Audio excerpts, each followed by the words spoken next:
Assalamu alaikum. Haloarenes are less reactive than haloalkanes towards nucleophilic substitution reactions. Explain. We have to explain why haloarenes are less reactive towards nucleophilic substitution reactions than haloalkanes. इसके जो reasons हैं उसमें reason number 1 है because of resonance. Because of resonance, haloarenes are less reactive towards nucleophilic substitution reactions than haloalkanes.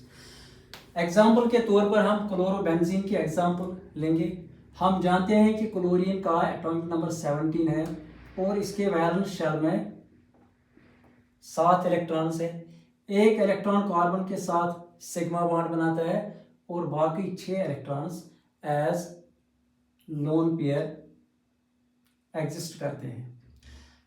Chlorine अपने इस lone pair से इस carbon के साथ रिंग के कार्बन के साथ एक डबल बॉन्ड बनाता है और यहाँ ये जो कार्बन और कार्बन डबल बॉन्ड है, पाई बॉन्ड के इलेक्ट्रॉन्स इस कार्बन की तरफ शिफ्ट हो जाएंगे क्योंकि जब क्लोरीन कार्बन के साथ डबल बॉन्ड बनाएगा तो कार्बन के पास अब 5 बॉन्ड्स हैं. कार्बन की वैलेंसी 4 है, इट इज टेट्रावैलेंट, इसलिए एक बॉन्ड यानी ये पाई बॉन्ड ब्रेक होगा. पाई बॉन्ड के इलेक्ट्रॉन्स ये कार्बन लेगा. यहाँ जो नया स्ट्रक्चर है इस स्ट्रक्चर में क्लोरीन और कार्बन एक डबल बॉन्ड बनाएंगे और ये जो इलेक्ट्रॉन्स ये इस कार्बन की तरफ चले जाएंगे और इस कार्बन पर एक नेगेटिव चार्ज है. बाकी ये दो बॉन्ड्स ऐसे रहेंगे. अब ये कार्बन अपने इलेक्ट्रॉन इस कार्बन के साथ शेयर करेगा और ये डबल बॉन्ड के इलेक्ट्रॉन्स नेक्स्ट कार्बन की तरफ शिफ्ट हो जाएंगे.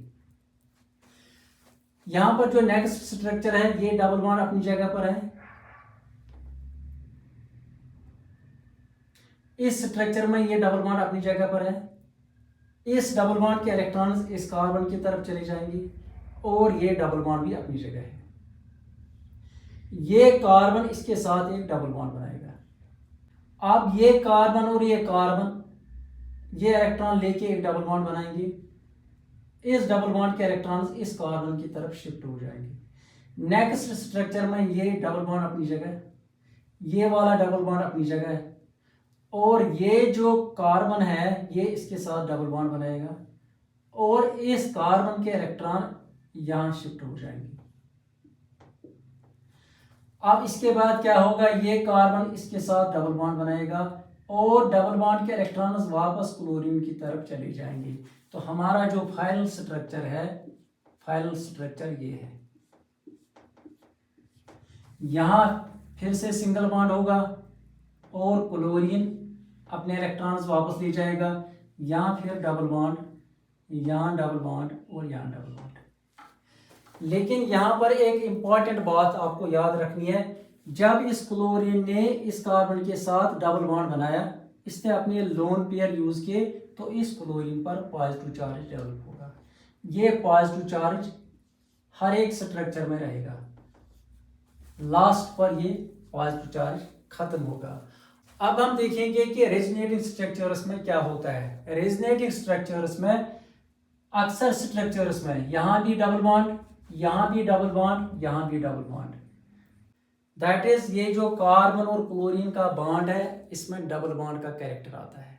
हेलोएरीन्स में कार्बन और क्लोरीन का यानी कार्बन और हेलोजन का जो बॉन्ड होता है इसमें डबल बॉन्ड का कैरेक्टर आता है. अगर हम हेलोअल्केन्स की बात करेंगे, हेलोअल्केन्स में एक प्योर सिंगल बॉन्ड होता है. हेलोएरीन्स में एक डबल बॉन्ड का कैरेक्टर आता है कार्बन हेलोजन बॉन्ड में और हेलोअल्केन्स में एक प्योर सिंगल बॉन्ड होता है. We know that double bond is stronger than single bond. Hence haloarenes are less reactive towards nucleophilic substitution reactions than haloalkanes. Second reason ये है कि हेलोएरीन्स में ये जो कार्बन एटम होता है इसकी हाइब्रिडाइजेशन होती है sp2 hybridisation. The carbon atom in haloarenes is sp2 hybridized. whereas the carbon atom in haloalkanes is sp3 hybridized. हम जानते हैं कि sp2 hybridized कार्बन एटम में s कैरेक्टर 33% होता है और sp3 हाइब्रिडाइज्ड कार्बन एटम में s कैरेक्टर ओनली 25% होता है। हेलोअरीन्स में कार्बन क्लोरीन यानी कार्बन हेलोजन का बॉन्ड ज्यादा स्ट्रांग होता है क्योंकि उसकी इलेक्ट्रोनेगेटिविटी ज्यादा होती है because of more s character that is 33%। और हेलोअल्केन्स में s कैरेक्टर ओनली 25% होता है, इसकी इलेक्ट्रोनेगेटिविटी कम होगी और ये बॉन्ड वीक होगा, इसलिए haloarenes are less reactive towards nucleophilic substitution reactions than haloalkanes. यानी पहला रीजन है रेजोनेंस, दूसरा रीजन है हाइब्रिडाइजेशन, डिफरेंस इन हाइब्रिडाइजेशन। अब तीसरा रीजन है instability of phenyl carbocation. Chlorobenzene से जब क्लोराइड आयन निकलेगा ये फिनाइल कार्बोकैटायन में चेंज होगा। फिनाइल कार्बोकैटायन इनस्टेबल होता है क्योंकि जो positive charged sp2 hybrid orbital होता है that is perpendicular to the plane containing the p orbital of the ring, इसलिए फिनाइल कार्बोकैटायन रेजोनेंस स्टेबलाइज्ड नहीं है। That is why haloarenes are less reactive than haloalkanes towards nucleophilic substitution reactions. Last reason इसका ये है haloarenes are electron rich molecules. Haloarenes में ये जो pi bond के इलेक्ट्रॉन होते हैं इसकी वजह से हेलोअरीन्स इलेक्ट्रॉन रिच स्पीशीज है, इलेक्ट्रॉन रिच मॉलिक्यूल्स है which repel the incoming nucleophile which is also electron rich। तो हेलोअरीन्स जो इलेक्ट्रॉन रिच स्पीशीज हैं वो इनकमिंग न्यूक्लियोफाइल को रिपेल करेंगे, इसलिए इनकमिंग न्यूक्लियोफाइल इस पर अटैक नहीं कर सकता है। ये भी एक रीजन है कि हेलोअरीन्स हेलोअल्केन्स से लेस रिएक्टिव क्यों है। दूसरा एक रिलेटेड क्वेश्चन है vinyl halides are less reactive towards nucleophilic substitution reactions than haloalkanes. इसका रीजन भी है रेजोनेंस और difference in hybridisation.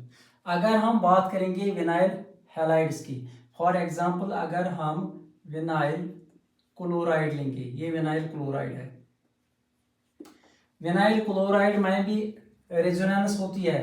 Chlorine lone pair के साथ इस कार्बन के साथ डबल बॉन्ड बनाएगा और इस डबल बॉन्ड के इलेक्ट्रॉन्स ये कार्बन ले जाएगा।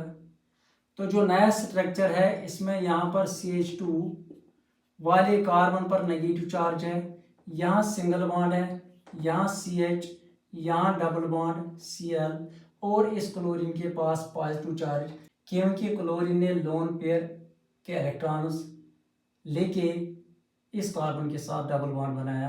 अब इसके पास सिर्फ 2 लोन पेयर है।